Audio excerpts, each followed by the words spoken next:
Hello friends, இன்றைக்கி பார்த்தீங்கன்னா பட்டாணி குருமா பண்ண போகிறோம்.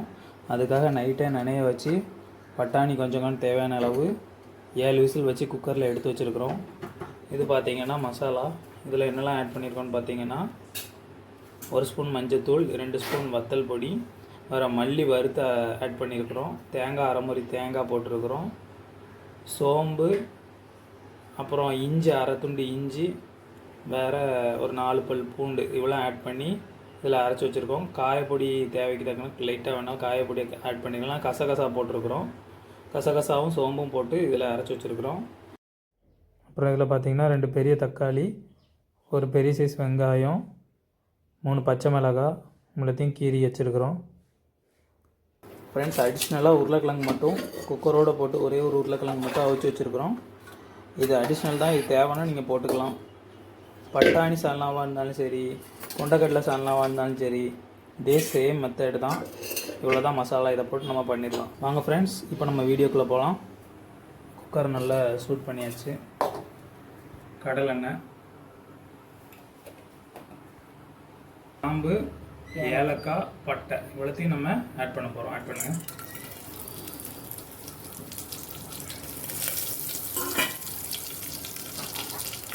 பார்த்தீங்கன்னா வெங்காயம் ஆட் பண்ணியாச்சு.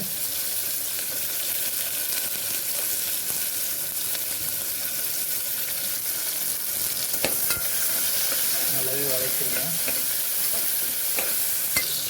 3 பச்சை மிளகாய்,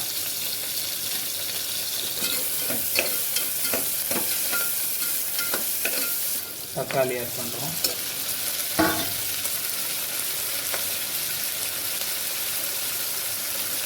ஒரு ஸ்பூன் ஆட் பண்ணுறோம்.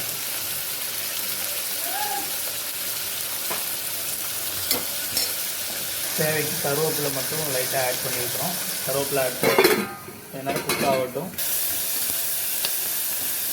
இது மசிஞ்சி போகிறதுக்காக நம்ம குக்கரை உப்பு போட்டு மூடி வச்சுருக்கிறோம். நல்லாவே வதங்கிருச்சு.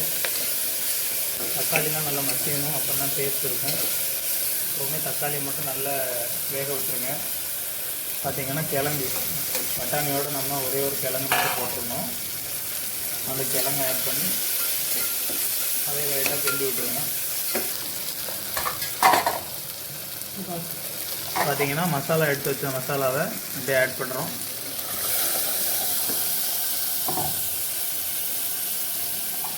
எல்லாம் ஆட் பண்ணியாச்சு. இன்னும் நல்லா கொதிக்கணும். ஒரு 15 மினிட்ஸ் விட்டுருங்க. பட்டாணியை போட்டு ஒரு 15 மினிட்ஸ் விட்டுருங்க. பட்டாணி ஆட் பண்ணியாச்சு. ஆட் பண்ணி ஒரு 15 மினிட்ஸ் அப்படியே பாயில் ஆகிற வரைக்கும் வெயிட் பண்ணுங்கள். நல்லா கொதி வரும். குழம்போட பச்சை வாசனையெல்லாம் போகும். தேங்காய் அரைச்சி ஊற்றிருக்கிறோம். அந்த பச்சை வாசனைலாம் போயிட்டு நச்சியாக தான் இருக்குது. இன்னும் திக்காகும். அது வரைக்கும் நம்ம வெயிட் பண்ணுங்கள். நல்லா கொதிக்கட்டும். மூடி வச்சுருங்க. இப்போ பார்த்தீங்கன்னா மல்லி கட் பண்ணி போட்டுடுறோம்.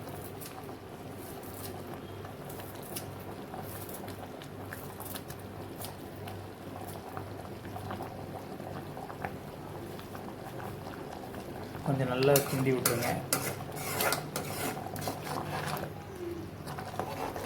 கிண்டி விட்டு இப்போ பார்த்தீங்கன்னா நல்லா இருக்குது.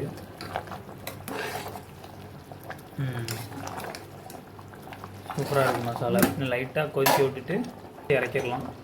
சால்னா நமக்கு ரெடியாகும்.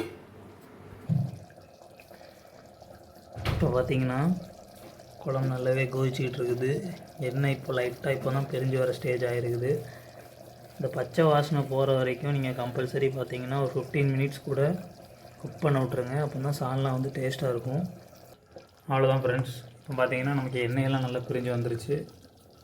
சால்னாவும் கலர்ஃபுல்லாகிடுச்சு. நல்ல இந்த பச்சைத்தன்மையெல்லாம் நிறையவே போயிடுச்சு. அவ்வளோதான் ஃப்ரெண்ட்ஸ். சப்பாத்தி கூட வச்சு சாப்பிட்டு பாருங்கள். இது சப்பாத்தி, இட்லி, இந்த தோசை இந்த மாதிரி இது கூட வச்சு சாப்பிட்லாம். நல்லா டேஸ்ட்டாக இருக்கும். ட்ரை பண்ணி பாருங்கள். தேங்க்யூ.